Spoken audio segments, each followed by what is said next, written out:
តាមទីភ្នាក់ងារនៃចលនាតស៊ូដើម្បីសេរីភាពនៃដែនដីជ្រោយឧបទ្វីបគ្រីមៀហៅកាត់ថាអាតិចនិងចលនាជនជាតិដើមភាគតិចតាតានៅតំបន់នេះបានឲ្យដឹងថាអាញាធររុស្ស៊ីដែលគ្រប់គ្រងនៅតំបន់គ្រីមៀកំពុងតែជម្លៀសប្រជាជនរបស់ពួកគេទាំងកណ្ដាលយប់ថ្ងៃទី18-19មិថុនាដោយសារតែតំបន់ជាច្រើននៅពាសពេញតំបន់គ្រីមៀរងការវាយប្រហារយ៉ាងខ្លាំងដោយវងដ្រូននៃប្រទេសអ៊ុយក្រែននិងខណៈដែលមានសេចក្តីរាយការណ៍មកដែរថាស្ពានរថភ្លើងជាច្រើនកន្លែងដែលតភ្ជាប់ពីជ្រោយឧបទ្វីបគ្រីមៀទៅកាន់ដែនដីគោកនៃប្រទេសរុស្ស៊ីនៅតំបន់ក្រាស្នូដារងការវាយប្រហារដោយដ្រូននិងមីស៊ីលនៃប្រទេសអ៊ុយក្រែនតំណាងអាជ្ញាធរដែនដីនៃតំបន់គ្រីមៀនិងកងកម្លាំងសន្តិសុខរបស់រុស្ស៊ីនៅតំបន់នេះបានចាប់ផ្ដើមជម្លៀសប្រជាជនគ្រួសាររបស់ពួកគេជាពិសេសគ្រួសារយុទ្ធជនគ្រួសារប៉ូលីសនិងកងសន្តិសុខថ្នាក់មូលដ្ឋានឲ្យប្រមូលទ្រព្យសម្បត្តិរត់ចាក់ចេញពីជ្រោយឧបទ្វីបគ្រីមៀទាំងកណ្ដាលយប់ហើយការរត់ចាក់ចេញដោយទឹកបាក់ទំនប់នេះគឺមានរយៈពេល4ថ្ងៃជាប់គ្នាមកហើយជាពិសេសគឺថ្ងៃទី16, 17, 18និងយប់ថ្ងៃទី19មិថុនាមានការប្រពាក់ប្រពូនគ្នារត់ចាក់ចេញពីតំបន់សមុទ្រខ្មៅមួយនេះដែលកំពុងរងការវាយប្រហារដោយវងដ្រូននិងមីស៊ីលពីសំណាក់កងទ័ពអ៊ុយក្រែនសេចក្តីរាយការណ៍របស់ចលនាតស៊ូដើម្បីសេរីភាពនៃដែនដីគ្រីមៀហៅកាត់ថាអាតិចដែលបានបញ្ជាក់ដូចនេះដោយបណ្ដាញសារព័ត៌មាន UNN នៃប្រទេសអ៊ុយក្រែនហើយបានឲ្យដឹងថាការភ័យតក់ស្លុតរបស់ប្រជាជនរុស្ស៊ីដែលរត់ភៀសខ្លួនប្រមាណថ្ងៃមកនេះដោយសារតែទទួលដំណឹងថាស្ពានរថភ្លើងដែលតភ្ជាប់ពីតំបន់ជ្រោយឧបទ្វីបគ្រីមៀទៅដែនដីគោកនៃប្រទេសរុស្ស៊ីនៅតំបន់ក្រាស្នូដាកំពុងតែប្រឈមនឹងការវាយប្រហារដោយវងដ្រូននៃប្រទេសអ៊ុយក្រែនដែលសម្ដៅកាត់ផ្តាច់ស្ពានដ៏មានសារៈសំខាន់មួយនេះការចុះផ្សាយដោយសារព័ត៌មាននៃប្រទេសអ៊ុយក្រែនដូចជា UNN សារព័ត៌មាន News Voice of Ukraine ដែលបានឲ្យដឹងថាស្ពានដ៏សំខាន់ដែលតភ្ជាប់ពីគ្រីមៀទៅដែនគោកនៃប្រទេសរុស្ស៊ីត្រូវបានកាត់ផ្តាច់កាលពីព្រឹកថ្ងៃទី19មិថុនាយោងតាមចលនានៃទីភ្នាក់ងារតស៊ូដើម្បីសេរីភាពអាតិចបានឲ្យដឹងថាសកម្មភាពរបស់ជនជាតិរុស្ស៊ីនិងពួកមន្ត្រីរុស្ស៊ីនៅជ្រោយឧបទ្វីបគ្រីមៀពេលនេះកំពុងតែប្រពាក់ប្រពូនគ្នារត់ចាក់ចេញពីតំបន់គ្រីមៀនេះពួកគេក៏បានទទួលដំណឹងថាជ្រោយឧបទ្វីបគ្រីមៀអាចជៀសពុំរួចទេកងទ័ពអ៊ុយក្រែននឹងវាយលុកក្នុងលក្ខណៈទ្រង់ទ្រាយធំហើយការដែលកងទ័ពអ៊ុយក្រែនវាយផ្ដាច់ស្ពានឆ្លងពីជ្រោយឧបទ្វីបគ្រីមៀនៃតំបន់ភាគខាងជើងនៃដែនដីនេះហើយឆ្ពោះទៅភាគខាងត្បូងនៃប្រទេសអ៊ុយក្រែនគឺតំបន់ខឺសិនតំបន់ហ្សាប៉ូរីហ្សាគេថាកងទ័ពអ៊ុយក្រែនកំពុងតែវាយខ្ទប់កងទ័ពរបស់រុស្ស៊ីដែលស្ថិតនៅក្នុងទឹកដីរបស់អ៊ុយក្រែននៅចន្លោះព្រំដែននៃជ្រោយឧបទ្វីបគ្រីមៀទៅតំបន់មីលីទីប៉ូលតំបន់ម៉ារីយ៉ាប៉ូដែលពួកគេស្ថិតនៅក្នុងស្ថានភាពផ្ទាល់ច្រកដែលពុំមានស្បៀងអាហារពុំមានគ្រាប់កាំភ្លើងដើម្បីវាយការពារខ្លួននោះទេហើយចង់មិនចង់បង្ខំឲ្យកងទ័ពរុស្ស៊ីទាំងនោះបាត់បង់ភាពជាម្ចាស់នៃការវាយការពារខ្លួនដោយសារតែការដឹកជញ្ជូនស្បៀងត្រូវបានកាត់ផ្តាច់របាយការណ៍របស់ចលនាតស៊ូអាតិចបានឲ្យដឹងទៀតថាប្រជាជនរុស្ស៊ីពួកគេបានយកទៅយ៉ាងច្រើននៅទ្រព្យសម្បត្តិរបស់ពួកគេទៅតាមខ្លួនដឹកតាមរថយន្តឆ្ពោះទៅភាគខាងត្បូងនៃទឹកដីដែនគោកនៃប្រទេសរុស្ស៊ីគឺតំបន់ក្រាស្នូដាប៉ុន្តែនៅតំបន់ក្រាស្នូដានោះក៏មានផ្លូវដ៏សំខាន់មួយកំពុងកាន់កាប់ដោយកងទ័ពអ៊ុយក្រែនគឺផ្លូវជាតិដ៏មានសារៈសំខាន់នៅតំបន់នោះតែនៅខណៈនេះកាលពីព្រឹកថ្ងៃទី19មិថុនាសេចក្តីរាយការណ៍បានឲ្យដឹងថាមានផ្លូវដែកដ៏សំខាន់បំផុតឆ្លងកាត់ពីគ្រីមៀទៅដែនគោកនៃប្រទេសរុស្ស៊ីកំពុងវាយផ្ដាច់ដោយវងដ្រូននៃប្រទេសអ៊ុយក្រែនអ្នកជំនាញព្រមានថាប្រសិនបើស្ពានរថភ្លើងដែលតភ្ជាប់ពីជ្រោយឧបទ្វីបគ្រីមៀទៅដែនគោកនៃប្រទេសរុស្ស៊ីត្រូវបានកាត់ផ្ដាច់មែននោះគឺវាជាការកាត់ផ្ដាច់ទាំងស្រុងនៅការដឹកជញ្ជូនភស្តុភារទាំងឡាយណាពីប្រទេសរុស្ស៊ីទៅគ្រីមៀនិងពីគ្រីមៀចូលទៅរុស្ស៊ីគឺកាត់ផ្ដាច់វាបង្ក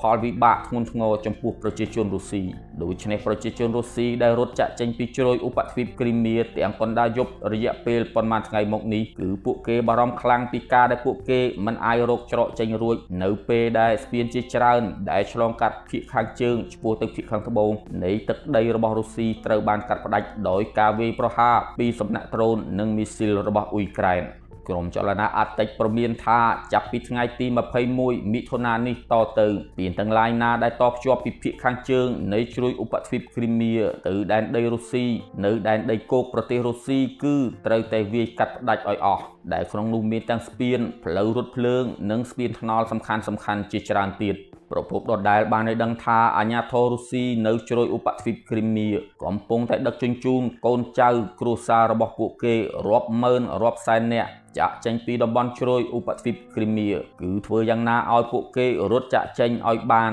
ពីដែនដីគ្រីមៀនេះទៅតំបន់ក្រាស្នូដាឲ្យបានលឿនបំផុតព្រោះគេដឹងថាជ្រោយឧបទ្វីបគ្រីមៀនឹងត្រូវកាត់ផ្ដាច់ទាំងស្រុងនៅថ្ងៃទី21មិថុនាដែលជាការចេញសារព្រមានសម្ងាត់ពីកងកម្លាំងអ៊ុយក្រែនតាមការចុះផ្សាយរបស់សារព័ត៌មាននៃប្រទេសអ៊ុយក្រែនបានឲ្យដឹងថានាវាចម្បាំងរបស់រុស្ស៊ីដែលបានបើករត់ចេញពីមូលដ្ឋានកងទ័ពជើងទឹករបស់ខ្លួននៅកំពង់ផែសេវ៉ាស្តូប៉ូលនៃជ្រោយឧបទ្វីបគ្រីមៀនាវាចម្បាំងទាំងនោះភាគច្រើនបានទៅមូលដ្ឋានទ័ពជើងទឹករបស់រុស្ស៊ីនៅតំបន់ក្រាស្នូដាដែលពួកគេបានរត់ចាក់ចេញពីមូលដ្ឋានជើងទឹករបស់ខ្លួននៅកំពង់ផែសេវ៉ាស្តូប៉ូលកាលពីថ្ងៃទី17មិថុនាទីក្រុងសេវ៉ាស្តូប៉ូលដែលជារដ្ឋរបស់ជ្រោយឧបទ្វីបគ្រីមៀនេះគឺនៅយប់ថ្ងៃទី19មិថុនានៅតែរងការវាយប្រហារដោយវងដ្រូនយ៉ាងច្រើននៃប្រទេសអ៊ុយក្រែនបន្ថែមលើនេះអ៊ុយក្រែនបានបាញ់គ្រាប់មីស៊ីលចូលទៅក្នុងទីក្រុងសេវ៉ាស្តូប៉ូលបន្ថែមលើនេះអ៊ុយក្រែនបានបាញ់គ្រាប់មីស៊ីល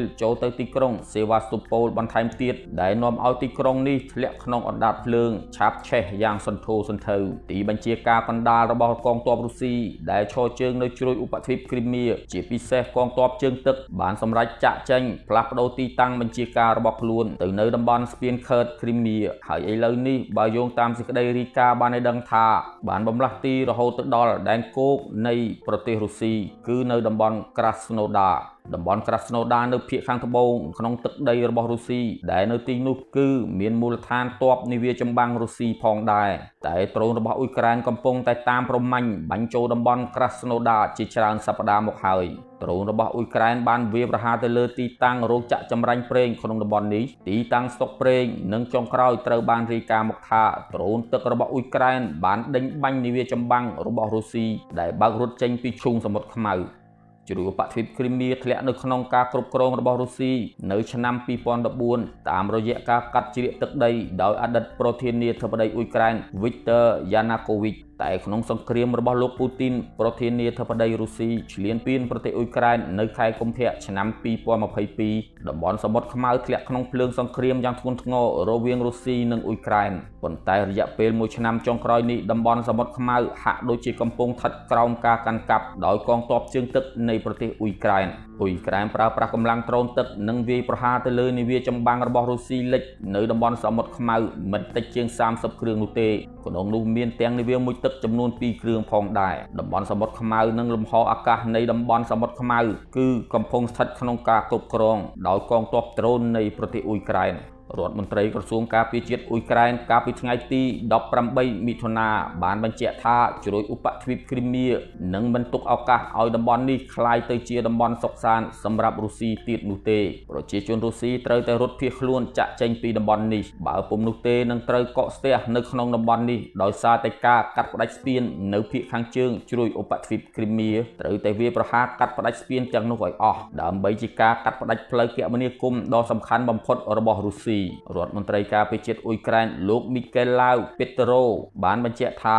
នឹងទុកឲ្យគ្រីមៀដូចជាឋាននរកនៅប៉ុន្មានសប្តាហ៍ខាងមុខនេះប៉ុន្តែអ្នកជំនាញមើលឃើញថាគ្រីមៀអាចនឹងធ្លាក់នៅក្នុងដៃរបស់អ៊ុយក្រែនប្រសិនបើរុស្ស៊ីអត់មានសមត្ថភាពវាយបកនិងទប់ស្កាត់នៅពេលនេះវាអាចនឹងធ្លាក់ទៅក្នុងដៃរបស់អ៊ុយក្រែនវិញនៅចុងឆ្នាំ2026នេះប្រធានាធិបតីអ៊ុយក្រែនលោក Volodymyr Zelensky នៅតែបញ្ជាក់ថាលោកមិនជឿថាប្រជាជនរុស្ស៊ីដែលមានប្រាក់ស្រុកស្ដំនៅក្រាញ់មនាលការពារទ្រព្យសម្បត្តិរបស់ពួកគេទេចារកម្មរបស់អ៊ុយក្រែនកំពុងធ្វើការវាយតម្លៃចុងក្រោយថាតើប្រជាជនរុស្ស៊ីនៅក្នុងតំបន់ជ្រោយឧបទ្វីបគ្រីមៀមានប៉ុន្មានម៉ឺនអ្នកពិតប្រាកដនៅពេលដែលលោក Volodymyr Zelensky អះអាងថាយ៉ាងច្រើនប្រជាជនរុស្ស៊ីនៅសល់20ម៉ឺនអ្នកប៉ុណ្ណោះនៅពេលដែលមុនសង្គ្រាមផ្ទុះឡើងនៅថ្ងៃទី24កុម្ភៈឆ្នាំ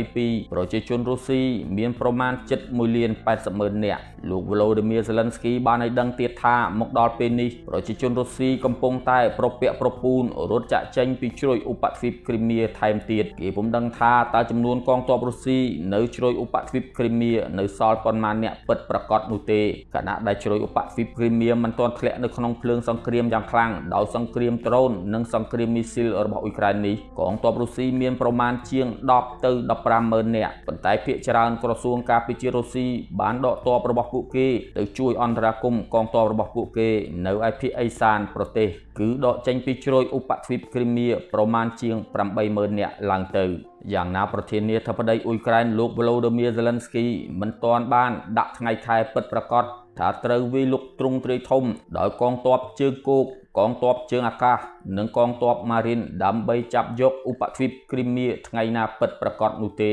ប៉ុន្តែការបញ្ចេញព័ត៌មានមួយដោយក្រុមចលនាតស៊ូសេរីភាពអាប់តិចនិងតាតាបានឲ្យដឹងថាចាប់ពីថ្ងៃទី21មិថុនានេះតទៅភាគខាងជើងនៃជ្រោយឧបទ្វីបគ្រីមៀត្រូវតែធ្លាក់ក្នុងដៃរបស់កងទ័ពអ៊ុយក្រែនហើយស្ពានទាំងអស់ដែលតភ្ជាប់ពីភាគខាងជើងនៃជ្រោយឧបទ្វីបគ្រីមៀទៅភាគខាងត្បូងនៃតំបន់ Zaporizhzhia តំបន់ Kherson នៃប្រទេសអ៊ុយក្រែនត្រូវតែវាយកាត់ផ្ដាច់ទាំងអស់មានចំនួន4ដែលតភ្ជាប់ពីតំបន់ភាគខាងជើងចូលទៅទឹកដីនៃភាគខាងត្បូងប្រទេសអ៊ុយក្រែនត្រូវកាត់ផ្ដាច់ហើយនៅថ្ងៃទី19មិថុនានេះលោកអ៊ុយក្រែនកំពុងដាក់ផែនការវាយកាត់ផ្ដាច់ស្ពានទាំងឡាយណាដែលតភ្ជាប់ពីភាគខាងជើងនៃឧបទ្វីបគ្រីមៀឆ្ពោះទៅដែនគោកនៃប្រទេសរុស្ស៊ីត្រូវកាត់ផ្ដាច់ដែលក្នុងនោះសេចក្តីរាយការណ៍របស់សារព័ត៌មាន The News Voice of Ukraine បានចុះផ្សាយថាស្ពានផ្លូវរថភ្លើងដ៏សំខាន់បំផុតតភ្ជាប់ពីតំបន់ស្ពានខឺតគ្រីមៀឆ្ពោះទៅដែនគោកនៃប្រទេសរុស្ស៊ីនៅតំបន់ Krasnodar កំពុងរងការវាយប្រហារយ៉ាងធ្ងន់ធ្ងរដោយវងដ្រូននិងមីស៊ីលនៃប្រទេសអ៊ុយក្រែនដែលជាការបង្ខំឲ្យប្រជាជនរុស្ស៊ីរាប់ម៉ឺនសែននាក់កាន់តែរត់ភៀសខ្លួនចាក់ចេញពីជ្រោយឧបទ្វីបគ្រីមៀនៅពេលនេះចលនាអាតិចនិងចលនាតាតាប្រឆាំងនឹងការកាន់កាប់ដោយរុស្ស៊ីពួកគេជាជនជាតិដើមភាគតិចនៅជ្រោយឧបទ្វីបគ្រីមៀប្រកាសថាមិនយូរទេប្រជាជនរុស្ស៊ីដែលមករស់នៅថ្មីនេះជាពិសេសអំឡុងឆ្នាំ2014ពួកគេនឹងត្រឡប់ចាក់ចេញទៅស្រុកកំណើតរបស់ពួកគេវិញហើយប្រជាជនរុស្ស៊ីដែលមានប្រាក់ស្រុកស្ដំពួកគេក៏មិនអាចរស់នៅអោបក្រសោបនិងទ្រព្យសម្បត្តិរបស់ពួកគេនៅលើទឹកដីនៃជ្រោយឧបទ្វីបគ្រីមៀបានទៀតនោះទេអ្វីដែលសំខាន់គឺថាប្រជាជនទាំងនោះបារម្ភពីការធ្លាក់ជ្រោយឧបទ្វីបគ្រីមៀក្នុងដៃរបស់កងទ័ពអ៊ុយក្រែនលោកប្រធានាធិបតីអ៊ុយក្រែន Volodymyr Zelensky ដែលចាត់ទុកថាជាវីរៈជនសង្គ្រាមពិតៗនៃប្រជាជនអ៊ុយក្រែនបានឲ្យដឹងថាការយកជ្រោយឧបទ្វីបគ្រីមៀបានមកវិញនៅក្នុងកលៈទេសៈណាក៏ដោយគឺជាបុព្វហេតុនៃការតស៊ូរបស់ប្រជាជនអ៊ុយក្រែនដ៏អង់អាចក្លាហានបំផុត